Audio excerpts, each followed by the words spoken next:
For a budget-friendly phone, the Nokia 5 looks and feels rather premium. But for many, it's what's on the inside that counts, and that's where the phone's lower price starts to become evident. The question with any budget phone is what compromises had to be made in order to achieve the price, and whether those compromises are ones you can live with. Find out if this budget-friendly device is right for you in our full Nokia 5 review. Design. The Nokia 5 is sleek and doesn't feel cheap at all in the hand. Like many more premium models, it's made entirely from metal, precision-milled aluminum, and has rounded corners for a very ergonomic feel. It's just the right amount of weighty too, giving the impression of quality as a result. The look is also distinct, with nods to the design language of old Lumia devices. The metal chassis gives it a two-tone finish and a kind of jacket that surrounds the front panel. My test unit has a matte chrome finish that looks very nice across the back.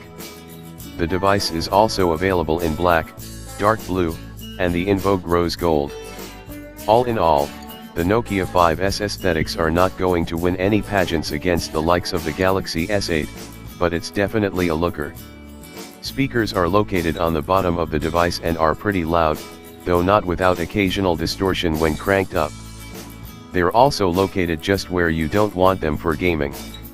There's a fingerprint sensor on the home button, which is an indent rather than a button, and it's quite fast.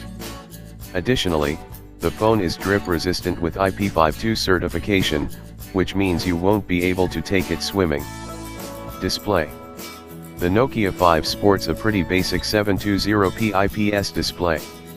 If you love crisp white web pages and photos that pop on the screen before you upload them to the PC, you might be disappointed here. Watching media is acceptable but not the best experience for gaming or watching YouTube. If you use your smartphone as a primary media consumption device, then it might be worth looking for something with at least a small bump up in resolution. At 5.2 inches, you theoretically get a lot of screen real estate, but this is somewhat neutered by the lower resolution.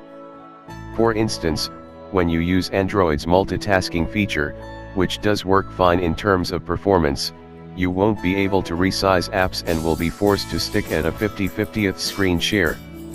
Likewise, apps feel a little squashed and claustrophobic at anything less than 100%. Powering the Nokia 5 is an octa-core Qualcomm Snapdragon 430 processor clocked at 1.4 GHz with an Adreno 505 GPU. We've seen the Snapdragon 430 perform well in other low-cost handsets, though the Nokia 5's performance depends heavily on which task you're trying to accomplish.